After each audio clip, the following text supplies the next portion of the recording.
2016, there was a movie called The Accountant with Ben Affleck. In the movie, they flash back to Ben Affleck's character as a kid. He was putting together this puzzle, and he got it all together except one puzzle piece. And the puzzle piece had flown off the table, and he couldn't find it. And he just starts freaking out. He starts screaming. Can't control it. His world was just out of it because he didn't have that one last puzzle piece. That reminds me of New York Knicks fans. 52-year drought. They haven't won an NBA championship since 1973. You know what was happening in 1973? Richard Nixon was our president. The CAT scan was first created, and Tie a Yellow Ribbon Around the Old Tree was the number one song in America. That is how long it's been since the New York Knicks have won a title. What would an NBA title mean to New Yorkers? I think the New York Knicks are synonymous with another team in professional sports, and that's the Washington Redskins. The Redskins were good they won championships in the 80s, one decade, so 82, 87, then in 91. Dan Snyder just ran the organization to the ground. They didn't see from that point, they didn't see an NFC conference championship game. James Dolan's done the same thing to the Knicks. What would it mean to the city? I don't know. Like the Brooklyn Nets have stunk. The Giants stink. The Jets stink. The Yankees are the Yankees. The Mets have invested.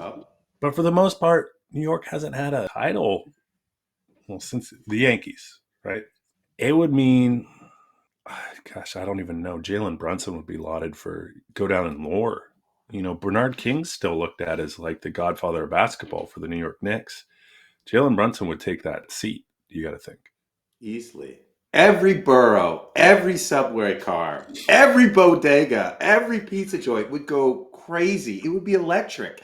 They might replace the Statue of Liberty with the statue of Jalen Brunson. You know when he hits the three, he goes like that? That might be out there in the water. I mean, this city would go bananas over this. You mentioned it.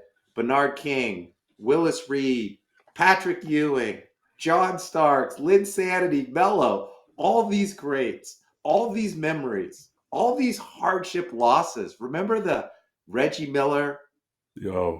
8 points in 9 seconds. Yeah. Michael Jordan, the Charles Smith game. The Knicks have been through a lot. If they win this season, the whole team might win an Oscar. Oh, yeah. Directed by Spike Lee. The Spike Lee joint. Do we see Lenny Kravitz at the game recently? Like all of a sudden, everyone's there. Everyone is there. Everyone, and it's not as though like the city won't get on board. They'll get on board with a winner. You have Rucker Park. You have like basketball is native to New York. The Mecca. It is the Mecca. So to have a team, they're not far away either. The odds are as good as any in the last 10 decades. Yeah. So. Think about this Spike Lee documentary. It's going to be the Patrick Ewing era. He was drafted 1 in 1985. They thought they had the next great big man. They did get to the NBA Finals twice with them. They lost to the Rockets. It was Ewing versus Olajuwon in 94. 99, Ewing got hurt. Then it was Sprewell. They lost to the Spurs. Then they traded Ewing to your Sonics. And then there was the Jeff Van Gundy era. Remember he got carried around like a rag doll during that fight against Miami? LJ with the 3 in the corner, the 4-point play, Linsanity, Melo, Amari. I mean, I would watch that documentary. There's been twinkles, right? And there has been chapters, like you said. There's been chapters. Chapters have come, gone. And this would be the beginning of a new chapter. Actually, you and I both said this. Jalen Brunson, we kind of shook our head like, I don't know if he's the guy. Is he the guy? And he's been the guy. It was a $100 million contract. We're like, you're overpaid. What'd you do? He's like a top 7 or 8 player in the league. And it's the first time the Knicks have hit on anyone. I mean, in a long time, right? Yeah. In a long, long time. And he has a good surrounding cast, supporting cast. Just don't jinx it. I mean, but the thing I'm not saying they're going to win. I'm saying what it would do to that city. The one thing I miss about New York is people know all the sports. They know all the teams.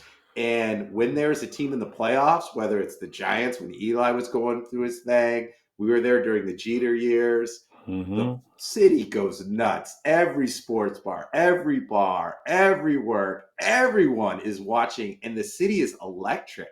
I'm not a Yankees fan, but I want them to go to the playoffs every year when we lived there. I mean, Madison Square Garden's the heartbeat. Probably always be of New York sports. That's the heartbeat. That's the epicenter. And for, the Rangers are co-tenants there. And if the Knicks can pull it off, that city is... If New York won, the whole city would shut down. Like Wall Street would turn down trading. Wu-Tang Clan might come out of retirement. Like free bagels for everyone. Oh, I was living in Hoboken when the Giants won it. And you're right. Everyone came out on the streets. Everyone. Didn't matter what you... Because at the end of the day, either you're a fan or you just want to party. Yes. And you're one of the two, right? In New York, there's either you're a fan or you want to party. And you watch those watch parties they have at Madison Square. Half the people don't know what they're doing there. But everyone's partying, so let's just go. Yeah, let's just go out on 7th Avenue, and let's just jump around and yell and say, Knicks in 5, Knicks. And then they lose, Knicks in 6, Knicks in 7, Knicks in 7. Let's kick this bad boy off. Hello and welcome to Big Ben and K-Win. Each week we broadcast live on YouTube. More of an audio podcast person, you should actually switch. Go to YouTube, subscribe, because you get to see our audio. You get to see our video. You get to see our bits in real time. But if you're still a little hesitant, don't worry. We got you covered. Download, listen, subscribe anywhere you get your podcast. I'm K-Win. He's Big Ben. We talked about the Knicks. We're going to talk about OKC versus Minnesota. A little baseball, maybe a little flag football if we have time, and much, much more. We did see game 1 last night. Yeah. I think what we saw in the narrative around the Thunder, this is my take. Through almost every series now, is they're a second half team. Mm-hmm. Like we saw them go down in game 7 by I think 9-10 points. The Nuggets came back and crushed them. Similar to last night, they're down by 3 at half, I think, and ended up winning by 20? Something like that. Adjustments. The coach for the Thunder is very unassuming. He looks like he could be a sales rep for a software company or something like that. Very unassuming. The thing that interests me about this particular, is Ant going to be the guy or SGA going to be the guy? And Ant played pretty poorly last night. I think they shot, 28%, 30% from 3. Ant just couldn't get it going. And the difference is, the Thunder D, I didn't know if they'd have the juice going into game 1, after that seven game series, but they did. They're at home. Timberwolves have to get 1. In OKC. And it has to be the next game, obviously. Here's what I saw. 17 turnovers for Minnesota. 13 steals for Oklahoma City. Ooh. And Minnesota only scored 88 points. And it goes to Oklahoma City's defense. Number 1 ranked defense. They're fast. They're long. They're everywhere, and they just wear you down. You know how you just look up and you're like, oh, it's Memorial Day. Where did the first half of the year go? That's what the opposing teams do. They we were only down 2. Yeah. And now we're down 15. They come at you quick. They come at you fast. But don't overreact to game 1. Minnesota will make some adjustments and make this a series, but Oklahoma City looked dominant last night. Do you see, we talked about this last year, I think, when the Celtics won it, because they were dominating on the defensive end too. Do you see that being of more importance? Are you getting longer players? What are you attributing to the steals? Is it just laziness on the other side? Are you jumping, into passing lanes? Are you just taking advantage of poor ball handlers? What is it? Because that, to have that many turnovers is a lot, but also to have contributed that many steals is, I don't know, just laziness, or you're unaware of what? I think it's speed, it's youth, and it's length. OKC, they're fast. They have guys that are long and fast. Chet's fast for his position. They're long. They can get into passing lanes, and it's youth. So they can play defense every single night. The older you get in the league, are you going to give it on offense and defense? They're going to just give it on offense. But OKC, they can do it, and they have the depth to do it. Like they just keep coming at you. Announcer said it. It seems sometimes like they have 6 players on the court. The way that they switch and get there, get to the driving lanes, they're relentless. And when your best player plays defense like SGA, I mean, you all have to play defense. Then we talk. I think they always talk about this in basketball. What's your conversion? Do you take advantage of the turnovers, right, or subsequently your steals, right? Do they convert to buckets? And I mean, that's why I think you see such a quick swing on with the Thunder is that they get 2 steals. That's 5-6 points on the board. Yeah. It's not like they get steals and slow it down in the half court. They're going at the rim, and they got finishers. Shooting's not the greatest on the Thunder, but still they got finishers. Like they somehow operate in a way where it's like we're getting good shots. We don't have the strongest rebounders. Hartenstein's all right. But in some way it's like it's bingo, bango, bongo, where, most teams it's just bingo, bango. We're going to hold it in the half court and put up a 3. It's like, no, we got a steal. We got a turnover. We're getting to the rack. We're getting fouled. Something good is happening. Yeah, and then when you go to their bench, their defense doesn't drop off. You bring in Caruso, you bring in Casey Wallace, even Wiggins can play a little D. So pick your poison. Like if you're Ant, you're either going against Dort or you're going against Caruso. And then Julius Randle, when Jalen Williams comes out, it's Dort or it's Caruso. They have so many bodies that they can throw at you, and everyone was worried about the youth, I don't know if they can win it. They don't have enough battle scars. They're not grown up. But the consistent thing is their defense. And in the first half, when they didn't shoot well, Jalen Williams and Shea didn't shoot well, but their defense kept them in the game. And their defense, it's like this secret weapon. Mm-hmm. When they get points off turnovers and they get 15, 20 points off turnovers a game, it's a wrap. It's almost like who's their second leading scorer? Who's their like 1B to Shea? It's their defense.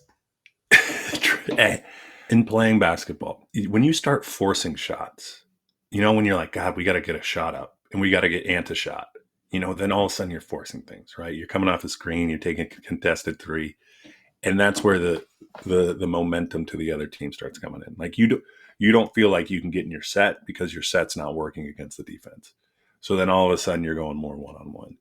And as soon as you start doing that, that's when, when you're not in your set, well, then all of a sudden everyone's left up to their own accord. That's when turnovers happen. That's when runs are made by the other team. And I don't know. I think that's probably the scheme. That's the reason you see at halftime adjustments made. It's like, all right, we know what sets they're going to run, where they want to get the ball on the court, and we're going to make adjustments. And all of a sudden the Thunder are their defense. It reminds me of a high school basketball team. Remember when we played and there was an on-ball pick and you would hedge the screen, you get all these help and your head's on a swivel, you have all this, like that's how much energy they have every possession. In the NBA, it's drop defense. I'm not getting around. He can put a hand up in the guy's face, like that's good D. But they're fighting through screens. They're seeing the open lanes. They're helping. Did you ever do that drill when you're in the key and you got to close out to the 3-point line? You got to do it quick and you got to go back and you got to box they're doing out. all of that. They're doing the small things.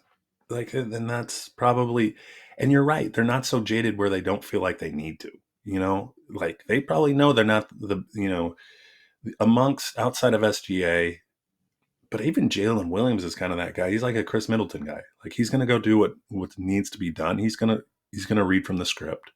Right? You don't have any really, really great players that aren't gonna. They're all invested. They're all rowing in the same direction. And that's tough to beat in the NBA. And, God, you thought Denver, but I think what happened in Game 7, not only Gordon playing kind of on a half wheel, but they looked exhausted, Denver. And I didn't think the Thunder would show up just because it's a quick turnaround, but to win in the second half like that, that spells... It spells probably 5, maybe 6 game series. Thunder. Ooh, who are you picking? Thunder. And how many games? 5 or 6. 5. I'll go 6. Timberwolves hang around. If they get game 2, it could be booking that flight to Cancun. Don't overreact to game 1. Chris Finch makes adjustments. Ant's going to look at tape. Ant's got to be aggressive. He's got to be the alpha. I got T-Wolves in 7. Oh, Randall was great. he was good.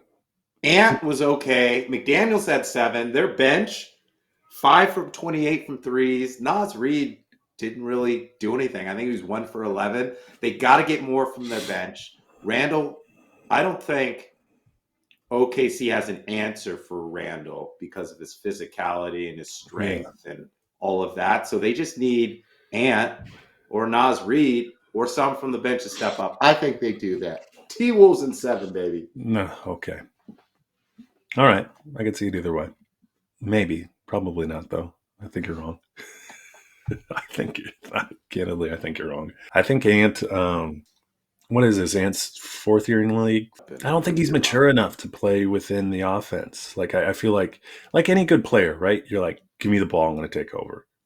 But you can't against the Thunder. Like, I don't think you got to take what's given to you. And I don't think he's willing to take what's given to him. I don't like the inconsistency of Ant, right? If you are or want to be the face of the league, you got to come in with that energy and that alphaness from jump. But if you look at the Warriors series, there was a game where he just wasn't there. There's He's a couple young, Lakers man. games. He's He's got to young. be more consistent. He's young. Like, and this happens, everyone wants to forget they like project out, right? So then, he should be this good, and in some ways he's going to meet those projections, but the there's going to be ups and downs. There's going to be trials and tribulations. For every 50-point game, there's going to be a 15-point game on 3 of 20 shooting.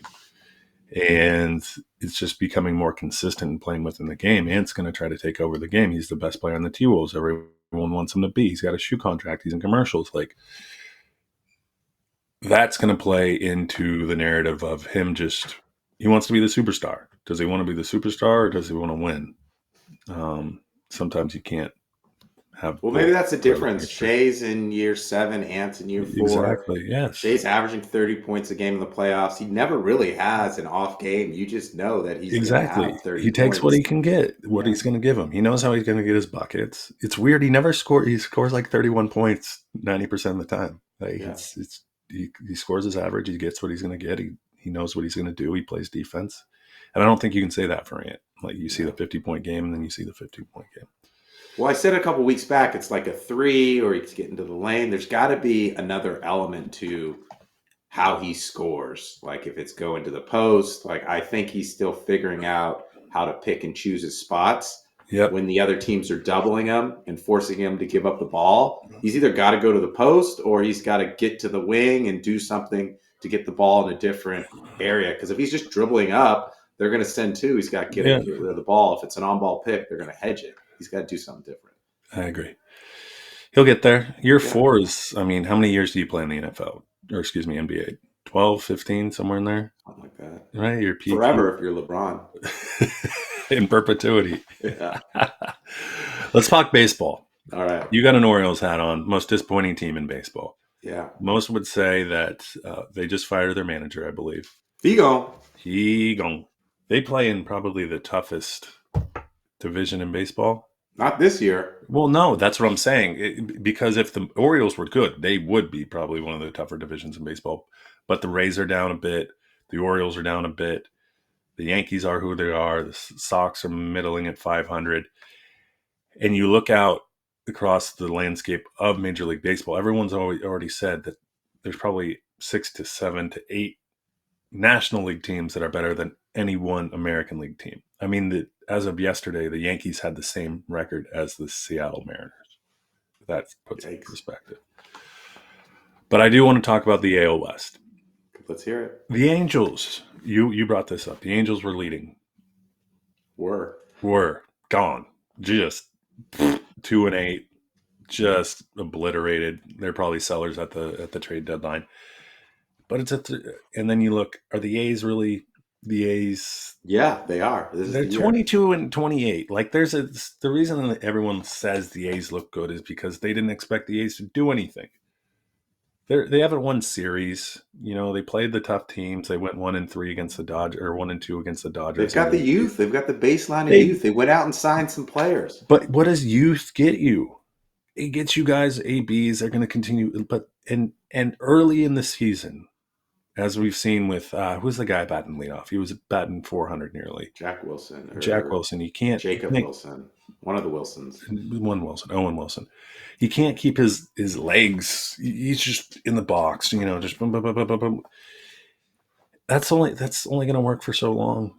Like you're going to get figured out. Teams are going to. No way. You've got that small window, like my Orioles, when you're young and you have the talent and you don't have to pay them.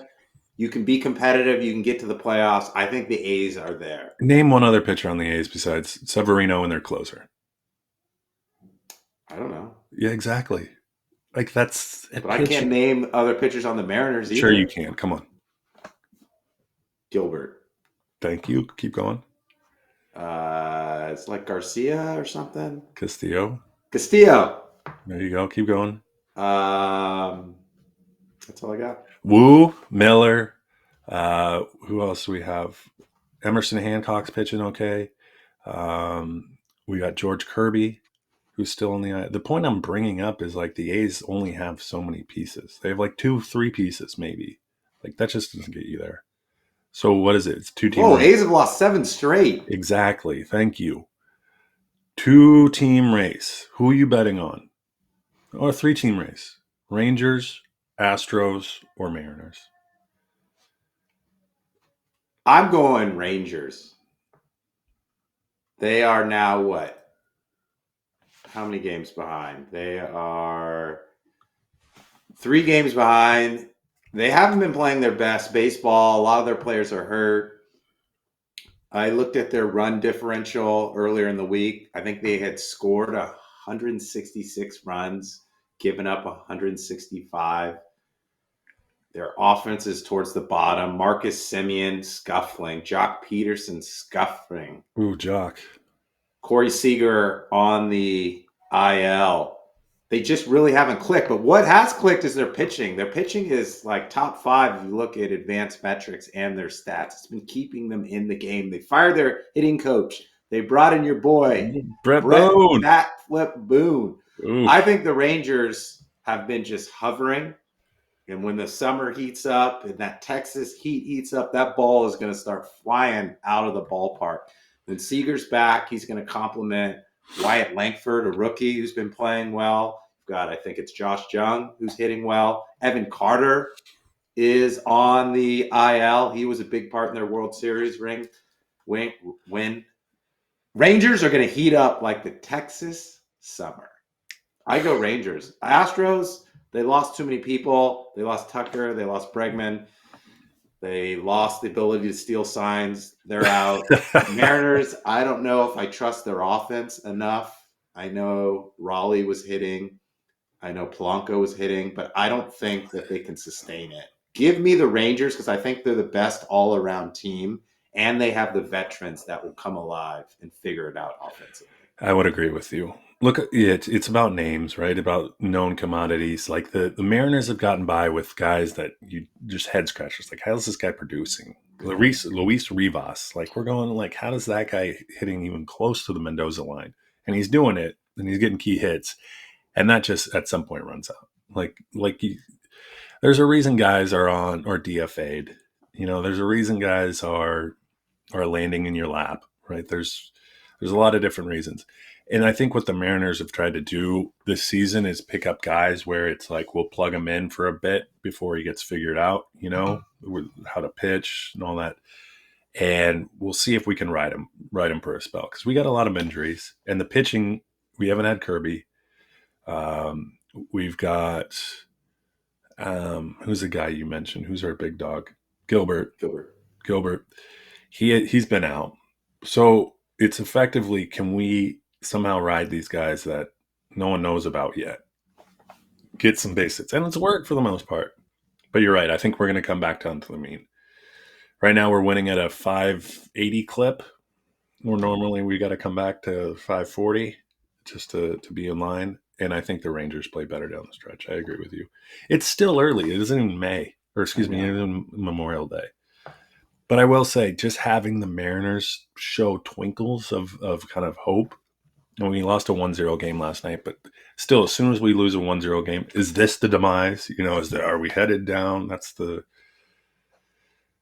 Gosh, if we want to walk, what would a World Series mean to a city? Seattle. Oh my gosh. No, we would barrel the Space Needle and put up a Julio Rodriguez, bronze statue the size of it. It'd be insane. But baseball is, Everyone would get T-Mobile phones. yeah, you know this as well as I do. Like when the NBA season is over, where does all the attention go? Football. Well, What goes to no, the playoffs? goes to playoffs, and then he goes to football. So you have that window. Like you need to. In previous years, the Mariners have been in and around, right? They've been sniffing. Yeah. But They've been in the hunt. In the hunt always. It'd be nice to actually get a season where it's like we're 8 games up, headed into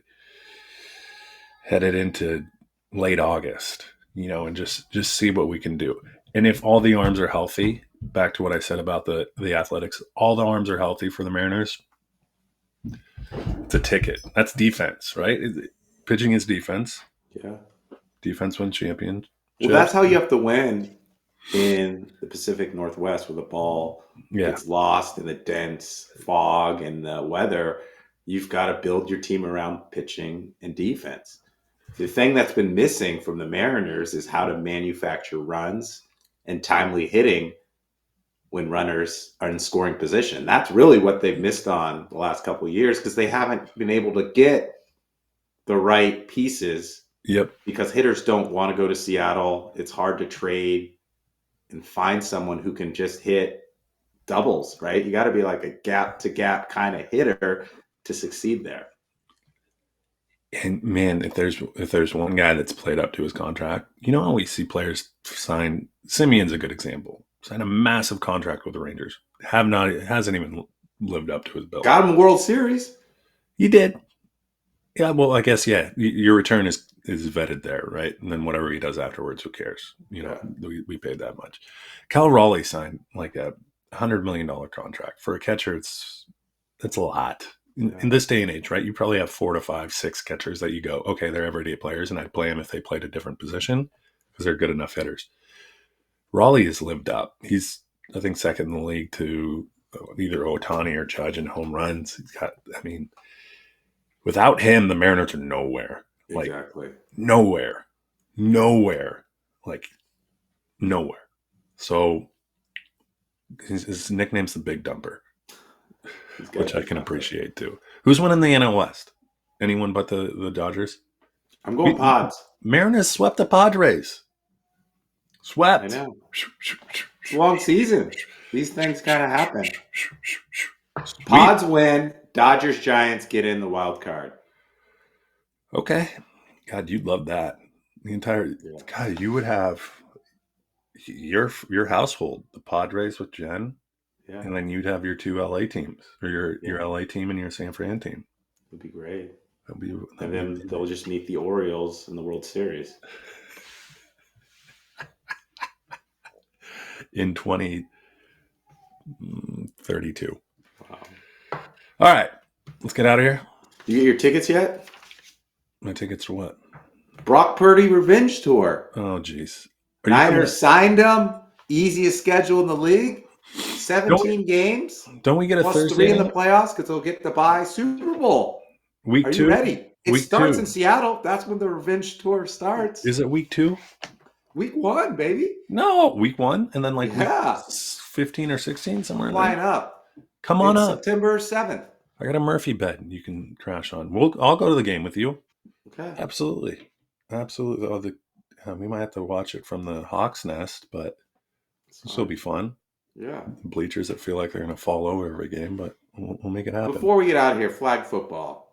If you're an NFL star like Justin Jefferson, are you going to compete in the Olympics? I mean, a gold medal. I think Jefferson came out with like a gold medal is a gold medal. You win a gold medal. Like, I think of it this way. We live in a country where competition and athletics are priority almost number 1, right? Nearly. You look at other countries where they're only got skiers, they only got blah, blah, blah. They go win a gold medal and they're the Face of the country. Face of the country, Endorsements. exactly. Yes, whatever that brings to them. But not only that, they can, as you would say, walk into any bar and never pay for a beer again. Whatever that is, right? They're just in America. It's a little different, right? We have so many athletes, but I think where Jefferson's going is like, this is the only, like, I'm not going to go win a gold medal sprinting. I'm not going to go win a gold medal on the long jump. I'm not going to do it in the high jump. I'm not going to do it in the pole vault. The only thing I have an opportunity to do it in is football. So why wouldn't I do it? Why wouldn't I? I mean, now, do you risk injury? Sure. You risk injury every time you get up out of bed, but I think you'll see a lot of players opt in. All it takes is one. You and I both know this. Yeah. LeBron says, I'm going to go to the Olympics. Okay, I'll sign up. If Jefferson said, I'm going to play for a gold medal and I want you as my quarterback, that quarterback. I think he's waiting to see who the quarterback is before he opts in. Who do you think it should be? I mean, it should be Mahomes, right? Oh, he'd be so good at flag. So good. Oh, my gosh. Elusive. It'd be interesting to see the teams that the other country. I mean, because there is diversity within the NFL, but the NFL is largely. Listen, Jefferson's not opting in if Brock Bortles is the QB for Team USA. We did do a pros and Joes. Half NFL players, the other half knuckleheads that have been playing flag football forever. Yeah. Listen, if you're the U.S., you're going after Mahomes. Like, that's one. If you can't get him, it's Josh Allen or Burrow. And then you got to have Justin Jefferson, A.J. Brown. I might even have Cooper Kupp out there. Running in the slot. Would be good, yes. Puka? My question to you is, after that announcement of, it's in 2028, right? So we got a few years. Yeah. Our country's going, are they now developing players to play in the flag football league? Like, would we see more? Because you got to think, how many countries are going to field a team? Well, it's going to be like the NBA where like the players are like, well, my cousin's daughter's grandfather is from Italy, so I would play on Team Italy. That'd be fun to watch. Tommy DeVito, is he going to play for Italy? Ooh, Tommy D. Yeah, absolutely. That'd be fun. I'd love to see that. Tommy D and just some Italians go up against Mahomes. Yeah, that'd be fun. Let's do it. Why not? But to bring it full circle, if the Knicks win an NBA title, Spike Lee's buying them all gold medals. With that, we're out. Make sure you follow us at BigBenKwin _ anywhere you get your social media, X, Blue Sky, TikTok, Facebook. And if you're an audio podcast person, download, listen, subscribe, 5 stars, but also check out our YouTube channel. Each week we broadcast live on YouTube. I'm Kwin. He's Big Ben. My uncle's from Mongolia. You think I could go play for him? I think you could. Boom. How many offensive linemen do you have? I don't know. I was thinking like... Is it 7-on-7? Yeah, it's 7-7. You get 3 down linemen, I think. And can you block? How does that work? Yeah, you block. You get. It's either you might get a count, right? 1 1,000, 2 1,000, 3 with rush, or you get 3 down linemen, effectively, and then rush. And then to get a sack from the quarterback, you have to pull the flag? Of course. That's like impossible. I remember when I played flag football, I would just kind of tuck it in and there was just like a little bit of the flag hanging out. I played flag football for 5-6 years. When you get competitive guys out there, it's fun.